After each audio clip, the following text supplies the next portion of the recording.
बिस्मिल्लाहिर्रहमानिर्रहीम। अस्सलाम वालेकुम। ईरान और अमेरिका जंग में दाखिल हो सकते हैं और सूरत हाल बड़ी ख़तरनाक है। हुआ ये है, अमेरिकी इस्टेब्लिशमेंट हो गई है पागल, और जब कोई पागल हो जाता है तो वो दुनिया भर में आग लगाने को तैयार है। सीन ये हुआ है कि अमेरिकी इस्टेब्लिशमेंट ने प्रपोजल दिया है और बाइडन के आगे रखा है, और ये प्लान हो रहा है कि 20 जनवरी से पहले पहले ईरान की न्यूक्लियर फैसिलिटीज को उड़ा दिया जाए, ईरान पर बम मार दिया जाए, और जाने से पहले जो बाइडन के हाथों अमेरिकी फौज एक ऐसी जंग छेड़ना चाहती है कि ट्रंप जिस दिन हलफ उठाए उस वक्त मिसाइलों की बरसात हो रही हो अमेरिका पर, यानी उसकी जो मिलिट्री बेसिस है जहाँ जहाँ है मिडिल ईस्ट में, अब तो उसके ऊपर भी हमला हो सकता है। उसके एयरक्राफ्ट कैरियर तबाह हो रहे हो, मिडिल ईस्ट में जंग लग चुकी हो, और इस सूरत हाल के अंदर ट्रंप को मौका ही ना मिल सके कि वो आकर अमेरिकी इस्टेब्लिशमेंट के 900 अरब डॉलर्स के ऊपर जो इंक्वायरी बिठाने वाला है और फौजी जर्नैलों से और सबसे पैसा निकलवाने वाला है, वो हो ही ना पाए। और उसके बाद ट्रंप को जंगों में ऐसा उलझा दिया जाए कि आज से पहले ना हो, क्योंकि एक दफ़ा आपने ईरान के ऊपर बम मार दिया और उसकी न्यूक्लियर फैसिलिटीज़ को तबाह कर दिया, तो फिर ईरान जब तक अमेरिका से, जब तक इजराइल से बदला नहीं ले लेता, मुकम्मल तौर पर उनके एटमी प्रोग्राम्स को तबाह नहीं कर देता, चाइना उस जंग में कूद पड़ेगा, उस जंग में रूस कूद पड़ेगा। और याद रखिएगा, फिर रूस के ओरेशनिक मिसाइल रूस से नहीं हिट होंगे, वो ईरान से हिट होंगे और वो सीधा अमेरिका को जाकर हिट करेंगे। फिर ये सूरत हाल आएगी। अब ये पागल हो गए हैं सारे।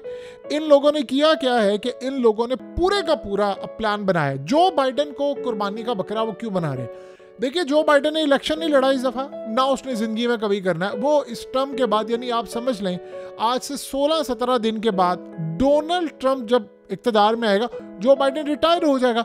तो अब आप सोचो उसको किसने वोट देना है? ना उसने इलेक्शन लड़ा है, उसकी जगह कमला हैरिस को लगवाया था। तो उनको तो कोई परवाह ही नहीं है कि अगर इस सूरत हाल में सारा नाम, जाहिर सी बात है करेगी पीछे बैठ कर एजेंसियाँ और फौज करवाएगी सारा काम, लेकिन नाम लगा देंगे बाइडन के ऊपर। बाइडन की क्या औकात है? आप सोचे, बाइडन की औकात ही कुछ नहीं है। वो तो यकीन कीजिए बड़ा खुश हुआ है कि मेरी जान छूट गई है। उसको उठाकर ले आते हैं। ये रिसेंटली जब ईरान ने हमला किया था तो जो बाइडन छुट्टियां मना रहा था, बीच से उठाकर उसको लेकर आए और उसको कहा यहाँ पर साइन करो। उसको तो ये नहीं याद रहता मैंने लेफ्ट जाना है कि राइट जाना है, ये उसकी औकात है। और अब सीन यहाँ पर ये हुआ है कि ये प्लान कर रहे हैं कि 20 जनवरी से पहले पहले हम ईरान पर बम मार दें और उसके बाद ऑल आउट वार छिड़ जाए। यानी आप ये सोचें, ये इतनी घटिया इस्टेब्लिशमेंट है। ये दुनिया में इस्टेब्लिशमेंट का काम यही होता है। जहां जहां आप ये देखेंगे कि सियासतदान जरा सा वीक हुआ, ये क्यों इन्होंने असल में ट्रंप को पसंद नहीं करते। देखिए, अगले बंदे ने आकर कहा है कि मैंने सारी फाइलें खोलनी है, और सबसे बढ़कर उसने कहा मैंने FBI को सीधा करना है। और जितना बाइडन ने जिन जिन ममालिक में रिजीम चेंज ऑपरेशन करवाया उनको रिवर्स करवाना है उसने। और इस सूरत हाल में बाइडन को उसने कहा है कि बाइडन की असल में औकात नहीं है।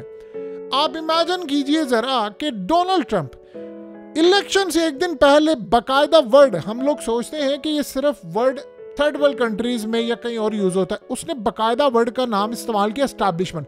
उसने कहा सारी कौम सड़कों पर निकले, वोट डालें, एस्टैब्लिशमेंट को शिकस्त इस दफा हम देकर दिखाएंगे और इनकी मैं ईंट से ईंट बजा दूंगा। जितने इस वक्त उसने बंदे नॉमिनेट किए हैं सारे टोटली सारे ये वो लोग हैं जो असल में इस्टेब्लिशमेंट के खिलाफ है। अब हुआ क्या है, होता ये है कि जब भी कोई इक़्तिदार में होता था, जैसे ट्रंप पहले आया, तो उसकी पार्टी के अंदर यानी आर्मी चीफ से लेकर बड़े एडवाइजर वो सारे इस्टेब्लिशमेंट के थे। उसको अंदाज़ा हुआ इस्टेब्लिशमेंट कैसे मोहरों से काम करवाती है, तो उसकी लड़ाई होगी। अब यही काम वो करना चाह रहे थे। अब ट्रंप कोई बंदा हायर नहीं कर रहा या कोई बंदा इस तरह नॉमिनेट भी नहीं कर रहा। तो अब सीन क्या हुआ है, उधर से आप ये सोचें कि नेतन्याहू ने अमेरिकी इस्टेब्लिशमेंट को कहा है कि आप हमला कर दें फौरी तौर पर, मैं आपके साथ हूँ, क्योंकि हमसे होश ही संभल नहीं रहे। तो हमला हमारा इस वक्त बड़ा मस्ट हो गया है, हमले के बगैर गुजारा नहीं है। तो ये जो सूरत हाल इस वक्त पैदा हुई है वो एग्जैक्टली इसी तरफ जा रही है कि नेतन्याहू ये चाहता है कि भाई एक हमला हो जाए, और ताकि इस हमले में अमेरिका इस जंग में कूद पड़े और ईरान और ये सारे पड़े, मैं आसानी के साथ शाम में जाऊं, मैं इराक में जाऊं। अमेरिका जंग में कूदेगा तो जाहिर सी बात है नेटो भी कूदेगी। अब आप ये सोचें कि ट्रंप हलफ उठा रहे हैं, और हलफ उठाने से पहले पहले उसको एक ऐसी जंग मिली है जो कि तबाहकुन है। आपने एक दफ़ा उड़ा दिया ईरान की न्यूक्लियर फैसिलिटीज़, आप उसके बाद देखिए, जंग छेड़ना आसान होता है, ख़त्म करने की गारंटी और टाइम कोई नहीं होता। आपने एक दफ़ा तबाह कर दिया, अब अगले ने यहाँ पर हमला करते रहना है, करते रहना है, करते रहना है, और हो सकता है अगले 5 साल तक जंग छेड़े, क्योंकि फिर रूस भी जंग में आ जाएगा। और आप ये सोचो उसके बाद क्या होगा। फिर यमन को वो सारे मिसाइल दे दिए जाएंगे जो आज से पहले उसने इस्तेमाल नहीं किए। फिर अमेरिका होगा, इजराइल होगा, और आप सोच रहे पूरी दुनिया में आखिरी जंग छिड़ चुकी होगी। अब आप बताइए कि सारी सूरत हाल के अंदर मामलात क्या है। देखिए, अगर हम बाबा वांगा की भी तमाम यानी जितनी भी रिसर्च थी जो उसने पेशन को यह चीज़ें की, उसमें भी उसने यही कहा था कि 2025 जो है, एक अंदाज़ा होता है, उसमें उसकी तकरीबन 80 से 90% पेशन गोइयाँ ठीक रही हैं। उसने कहा था कि 2025 जो है वो आलमी जंग का साल है। फिर उसने कहा कि नेचुरल डिज़ास्टर होंगे, बहुत ज़्यादा सैलाब आएंगे, जलजले आएंगे, और मौसम की तबाही का उसने कहा मौसम बड़ा ख़तरनाक हो जाएगा, दुनिया के अंदर माशी बहरान होगा, तमाम चीज़ें।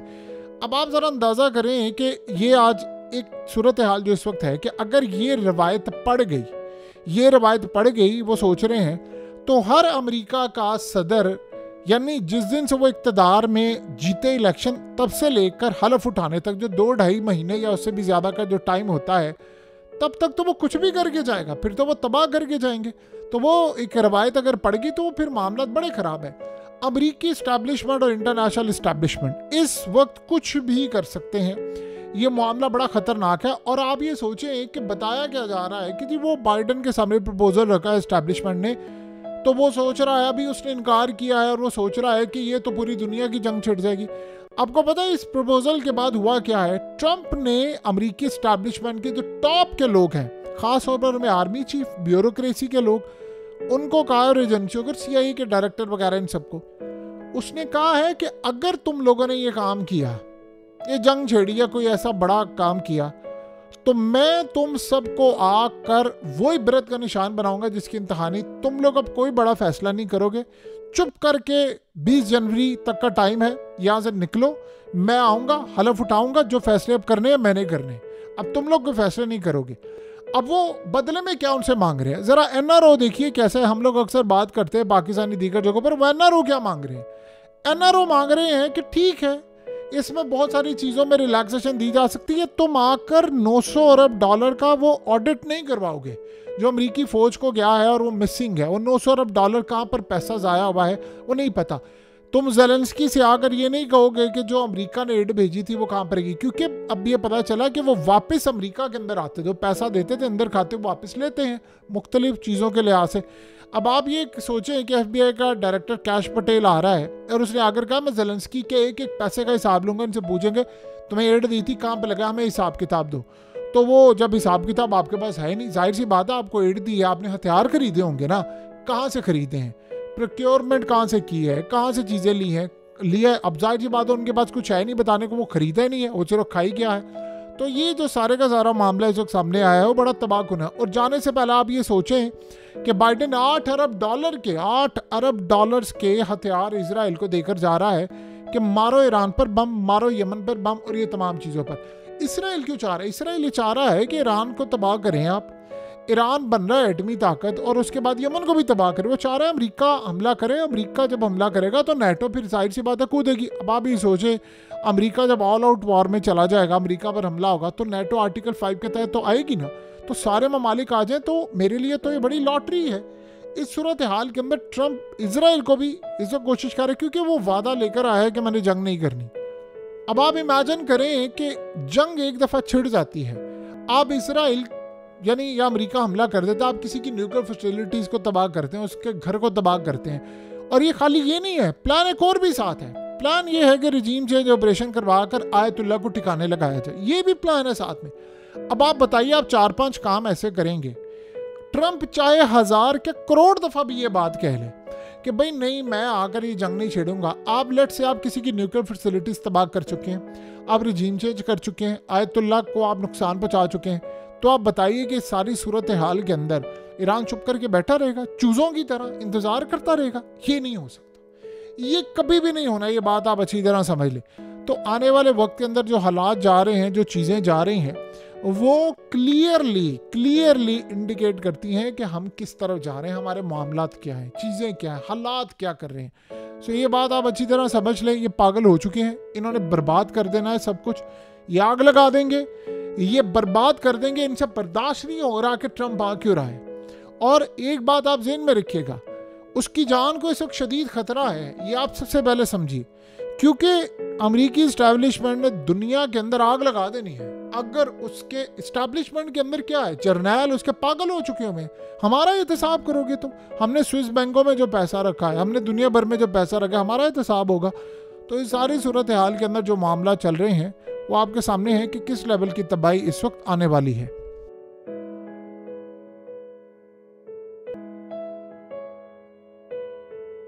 हकीकत टीवी को सब्सक्राइब करना मत भूलें, वीडियो को लाइक करें, शेयर करें और कमेंट सेक्शन में अपनी राय का इजहार ज़रूर करें।